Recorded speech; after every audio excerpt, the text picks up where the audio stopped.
I'm not afraid of...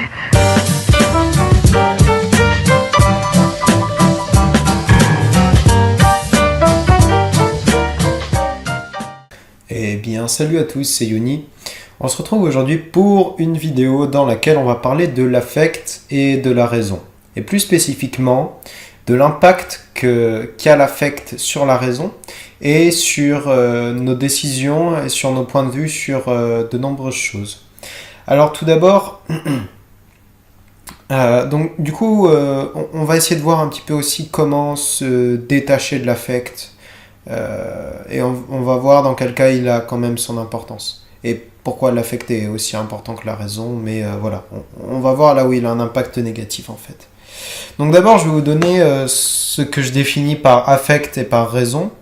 Alors, je ne vais pas vous donner une définition générale, position Jean Wikipédia. Je vais vous donner ma définition personnelle, parce que les définitions générales, c'est bien, mais chacun a ses petites variations de sens personnel, en fait. Et du coup, je tiens à ce que vous ayez ma considération de la chose pour avoir une compréhension la plus optimale possible de ce que je vais dire. Alors, donc l'affect tout d'abord. L'affect, c'est considérer une chose ou une décision en faisant primer les émotions et les sentiments pour influencer sur notre choix. Donc en gros, notre choix sera plus porté sur ce qu'on ressent, sur nos émotions et sur nos sentiments par rapport à la chose, que sur vraiment notre raison, c'est-à-dire la considération de la chose de manière objective, de manière neutre et distancée en fait, avec du recul. Donc voilà, c'est ce qu'est l'affect et la raison, c'est-à-dire l'affect, c'est l'émotion et les sentiments, la raison, c'est la réflexion pure et l'objectivité. Donc, je vais vous donner un exemple pour illustrer un petit peu la chose. Un choix qui est fait par affect et un choix qui est fait par raison. Donc imaginons qu'on soit avec un groupe de personnes paumés au milieu de nulle part avec rien à manger. Avec un groupe de personnes relativement important. Donc faire primer l'affect sur notre choix, ça va être de dire « Ah non, on va quand même pas tuer des gens, on va quand même pas manger des gens, ils sont mignons, ou je sais pas trop quoi. » Et donc, tout le monde va mourir au final. Donc tout le monde meurt, on tue personne, on mange personne. Et faire prôner la raison, c'est se dire « On va peut-être en faire survivre un certain nombre au prix de la vie de d'autres. » Donc là, on va en tuer certains pour les manger, pour permettre à d'autres de survivre. Donc voilà. C'est un exemple pour montrer ce que c'est la différence entre l'affect et la raison. Alors maintenant je vais expliquer, je vais prendre un exemple un peu plus spécifique et je vais prendre l'exemple en fait qui m'a poussé à faire cette vidéo et l'exemple que je voulais vraiment illustrer à travers cette vidéo. C'est le cas de l'affect et de la raison par rapport aux végétariens et aux véganes. En fait, dans le véganisme et le végétarianisme, il y a une espèce de gros paradoxe en fait dans ce qu'ils font, qui a été montré par ma ferme autonome. Hein, je mettrai le lien dans la description si je peux, ou sinon il doit être dans les chaînes que je recommande sur le côté, sur ma chaîne YouTube, dans le petit cadre. Donc du coup, en fait, il existe un paradoxe dans ces mouvements-là qui les rend complètement obsolètes et qui fait que en fait, leur objectif de base est complètement foiré et que ça pourrait pas être pire, j'ai envie de dire. Donc voilà, on va voir ça. En fait, les végétariens et les véganes, comme vous le savez, je l'espère, enfin très certainement, en fait leur objectif c'est de ne pas manger de viande et de produits animaux pour en fait essayer de tuer le moins d'animaux possible et de ne pas supprimer de vie et de ne pas faire souffrir des animaux. Donc du coup, ils vont plutôt manger des fruits, des légumes, des céréales. Et le problème, en fait, c'est que du coup, toute cette alimentation qu'ils ont de fruits, céréales, légumes, il faut la faire pousser à un moment. Et pour la faire pousser, il va falloir faire des champs pour faire de la culture. Alors où est-ce qu'on installe ces champs ? Soit on va les mettre sur un pré déjà existant, soit on va couper des forêts. Donc on va commencer par le pré.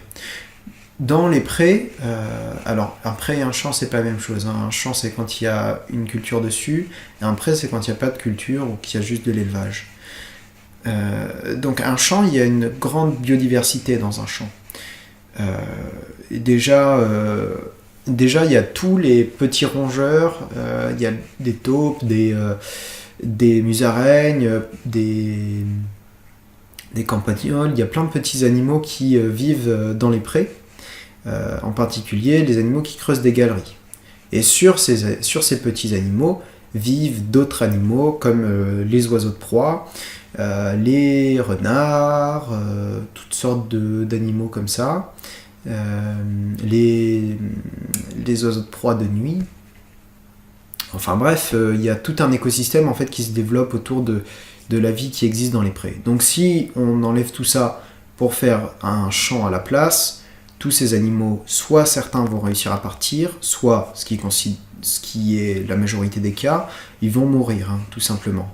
Dans le meilleur des cas, ils vont mourir parce qu'ils vont se faire écrabouiller par un tracteur ou par la machine qui va venir labourer, ou dans le pire des cas, ils vont mourir de faim. Donc voilà, une mort sur plusieurs jours, assez sympathique en général. Hein.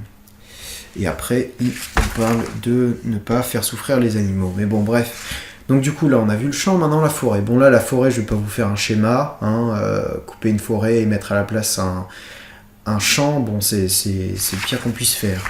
Donc, et au-delà de ça, parce que certains vont dire, oui, mais il y a des champs qui sont là depuis longtemps, au final, ça change pas grand-chose, les animaux qui étaient dessus, ils sont déjà partis, donc en vrai, ça va.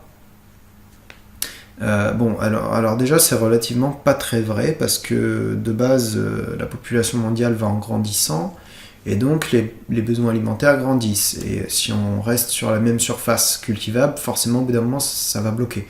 Donc non, les espaces cultivés grandissent, et y compris en France. Hein. Ça n'a rien tout de suite de voir la forêt amazonienne, voir ça loin de ça, et de dire oh ça va, j'achète du produit en France. Non, ça n'a rien à voir. Même si tu achètes du agriculture biologique ou je ne sais quelle connerie, c'est pareil, il y a quand même eu de la déforestation derrière, et même s'il n'y en a pas, il pourrait y en avoir à la place, c'est-à-dire qu'à la place de ce champ qu'on a planté pour nourrir des végétariens et des véganes, on aurait pu avoir une forêt à la place, c'est-à-dire plein d'animaux à la place d'un désert. Parce que la chose est que il n'y a pas que la vie hors sol en fait, il y a aussi la vie dans le sol.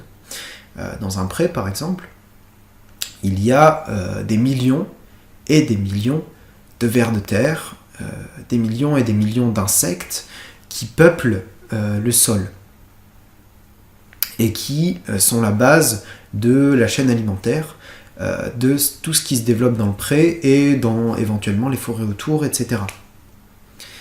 Et en fait, tous ces vers de terre aussi, voilà, je ne vais pas vous faire un cours sur le rôle du ver de terre par rapport à la terre, mais si tu n'as pas de vers de terre dans ton sol, le sol va nécessairement s'appauvrir. Et c'est ce qui se passe avec toute forme d'agriculture moderne, entre guillemets. C'est que le sol va aller toujours en s'appauvrissant et il ne va pas s'enrichir en fait. Donc forcément, on arrive à un point où ça finit par ne plus fonctionner. Et qu'est-ce qu'on fait à la place ? On met des pesticides ou on fait des OGM. Donc voilà, en fait, il y a toute cette vie du sol aussi qui est complètement annihilée dans les champs par les pesticides, etc. Mais même si tu prends pas des trucs avec des pesticides, à partir du moment où ils font de la monoculture et où ils retournent le champ, c'est pas bon. C'est pas bon, ça va causer la mort de nombreux animaux. Donc voilà, en fait c'est le paradoxe principal des végétariens et des véganes. Et en fait, si on réfléchit la chose, il est probable que un chasseur ou un éleveur, en tout cas quelqu'un qui vit des animaux qu'il élève, que en fait il tue moins d'animaux par an qu'un vegan ou qu'un végétarien. Mais genre carrément beaucoup moins, genre en millions en fait, le nombre de moins qu'ils mangent. Alors je suis d'accord qu'il faut les nourrir, tous ces animaux, mais ça reste minime par rapport à une alimentation tous les jours, avec ce genre de plantes, etc. Ça reste minime. Et puis, alors après, je vois déjà les végans et les végétariens, et je suis d'accord avec eux sur un certain point, c'est tous ceux qui récupèrent leur viande dans les grandes surfaces. En vérité, toute cette viande-là, pour nourrir ces animaux, c'est une grosse partie de l'agriculture mondiale, des cultures mondiales, qui part justement dans l'alimentation de ces animaux. Donc tous les produits un petit peu dégueulasses qui restent à la fin des cultures, ça part pour l'alimentation des élevages industriels. Donc je pense que quand même, un citoyen lambda qui va faire ses courses à Leader Price et qui mange de manière omnivore, je pense que voilà, il y a quand même débat, mais je peux pas garantir que il tue moins d'animaux que les végans et les végétariens. C'est pas certain, il faudrait des vrais chiffres, il faudrait vraiment chiffrer la chose. Mais c'est impossible en fait, on peut pas chiffrer le nombre de vers de terre qu'il y a sur un champ, on peut pas chiffrer le nombre d'écureuils, le nombre d'animaux autour qui dépendent de la biodiversité de ce champ. Donc voilà, on peut pas chiffrer exactement le nombre d'animaux que tue un vegan ou un végétarien. Mais voilà, on peut s'en faire une idée assez vague et plutôt très optimiste en disant que c'est dans les plusieurs millions en fait. Donc voilà, donc c'est ça le paradoxe. Et certains véganes et végétariens apprennent ce fait en fait. Et ils se rendent compte qu'ils tuent plus de vies qu'ils en sauvent. Mais néanmoins, ils ne changent pas. Ils gardent ce régime et ils gardent leur position. Alors je dis pas dans tous les cas, mais je dis dans certains cas. Par exemple, du coup, ma ferme autonome, la personne qui a mis en avant ce fait, a expliqué ça à Link the Sun, qui était en train de faire un live. Donc Link the Sun, vegan affirmé, et Link the Sun a bégayé, mais bon, bien sûr il a rien su répondre, parce qu'on peut rien répondre, hein, ce sont juste des faits et des constats. Mais néanmoins, il n'a pas revu ses positions en fait. Il a juste esquivé la chose et il a refusé de reconnaître cette réalité. Parce que en fait, c'est ce qu'on va voir juste après. Après, on va essayer de comprendre pourquoi est-ce que c'est comme ça. Et je vais prendre un autre exemple de fois où l'affect passe au-dessus de la raison et les effets que ça peut avoir en fait. Je vais prendre l'exemple de ma copine qui m'avait dit, alors végétarienne plus ou moins, qui m'avait dit que si elle se retrouvait avec un chien, avec rien à manger, elle allait se laisser mourir plutôt que de manger le chien. Un chien qu'on connaît pas, hein, je précise, pas un chien avec lequel on a vécu. Parce que un chien avec lequel on a vécu, qu'on a élevé, etc., c'est différent. Et on lui met une importance dans notre émotionnel qui est très très importante. Et du coup, c'est pas comparable. Mais disons, voilà, un chien qu'on connaît pas, elle préférait se laisser mourir plutôt que le manger. Ce qui, en soi, est complètement con. Parce que, prenons un exemple où tu es sur une île déserte,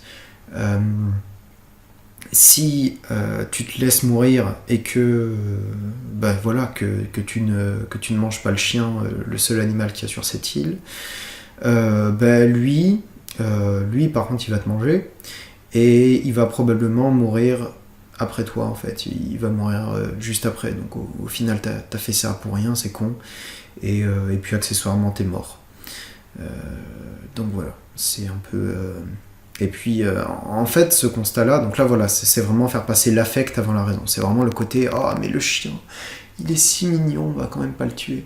Et c'est là qu'en fait, on se rend compte que les véganes et les végétariens sont très, très, très loin, et les gens qui pensent comme ça sont très, très, très loin de ce principe qu'ils véhiculent et qu'ils disent souvent du fait que toutes les vies se valent et que tous les êtres sont égaux. le fait même que tu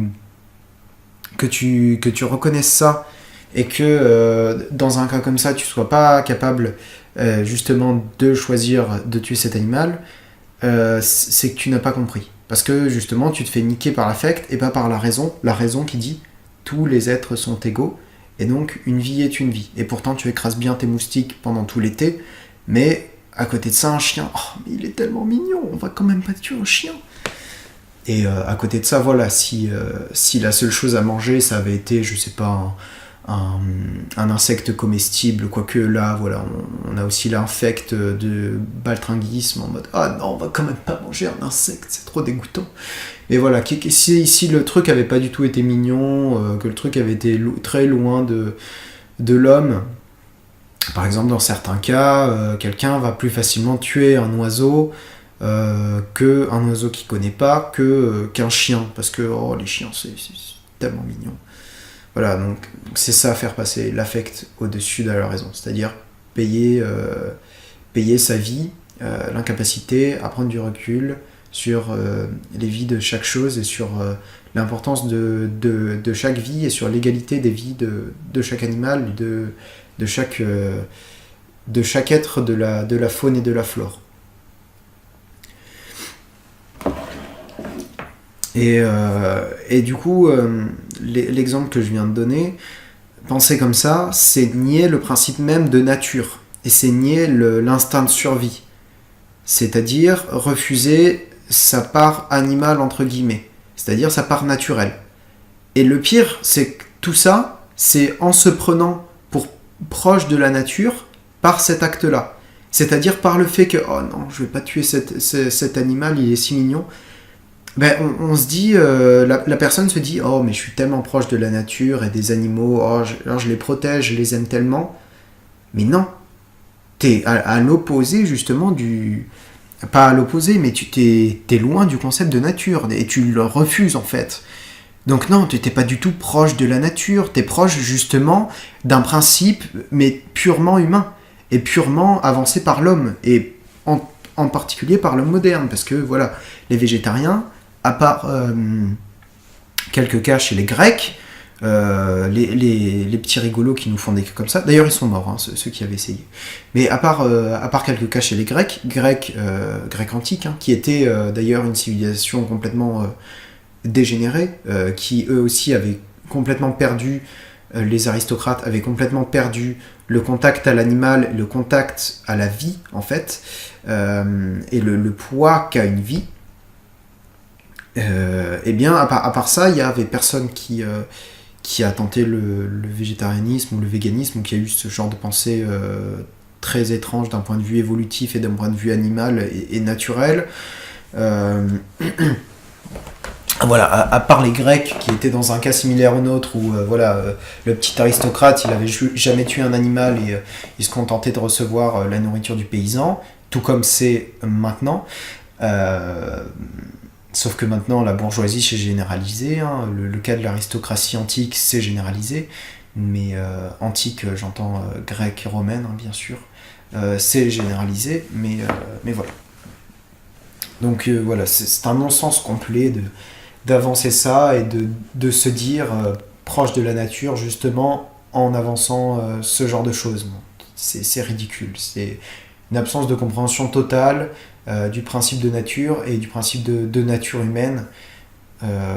Et je pense que justement le fait d'avancer ça montre le décalage complet et la déconnexion totale qu'il y a entre l'homme moderne et ses racines.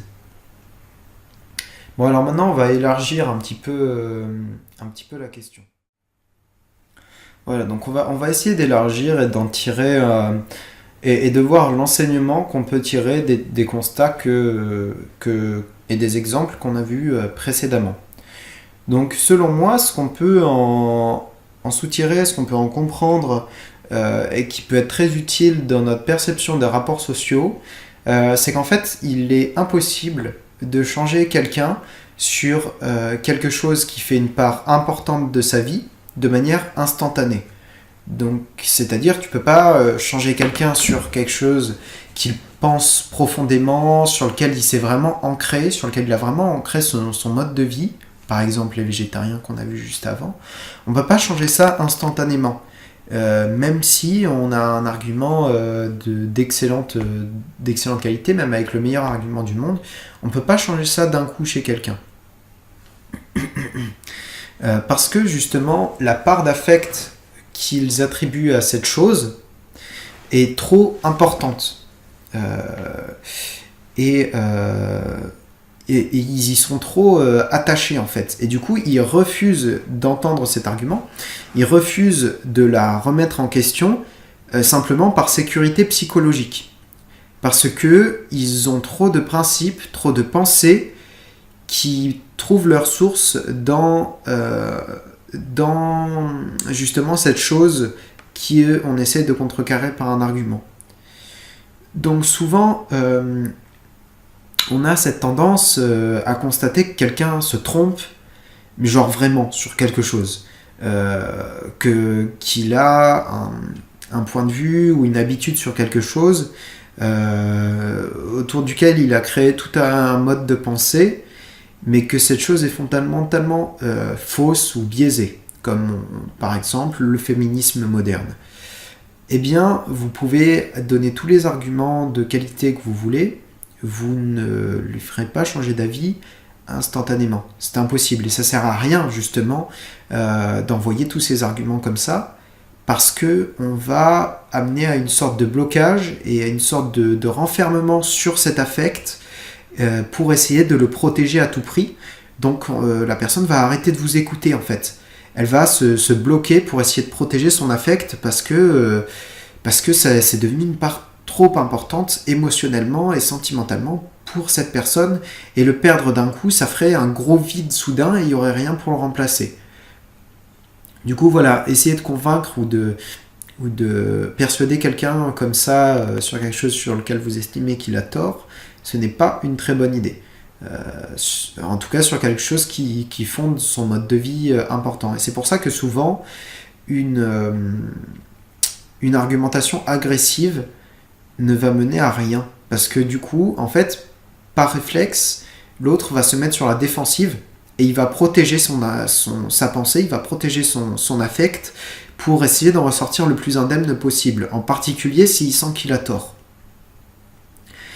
Donc en fait, si jamais vous connaissez quelqu'un dans votre entourage ou quelqu'un que vous connaissez et que vous sentez qu'il pense des choses qui sont fausses et qu'il se trompe, ne faites pas de vous son ennemi. C'est-à-dire, ne commencez pas à attaquer directement ses positions parce qu'il va vous classer dans la catégorie ennemi et il va arrêter d'écouter ce que vous lui dites et tout simplement, il n'aura jamais des bons rapports avec vous et il ne va jamais changer sur ses positions juste pour vous donner tort en partie, et ça renforcera son affect. Donc au final, ça renforcera encore plus le lien qu'il a avec cette pensée. Donc surtout, ne vous inscrivez pas comme un ennemi, mais plutôt comme un ami, comme un allié qui essaye d'amener à une vérité. Et donc c'est par la raison, mais la raison de la personne elle-même.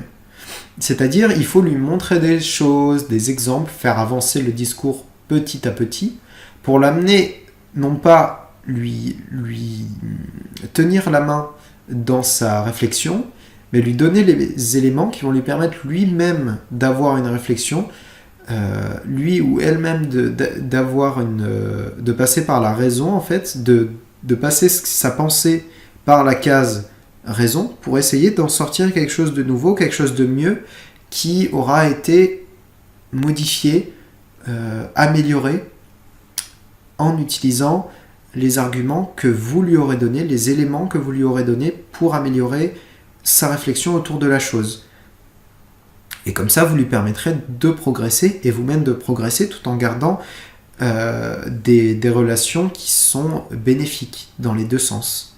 Et c'est comme ça qu'on fonde une relation d'amitié. Si on est agressif sur un point avec quelqu'un, on va détruire cette relation-là. Parce que justement, l'affect que la personne voue à son idée va devenir plus importante que l'affect qu'elle vous porte à vous. Et du coup, au final, une des deux va être supprimée, et il y a des chances que ce soit vous.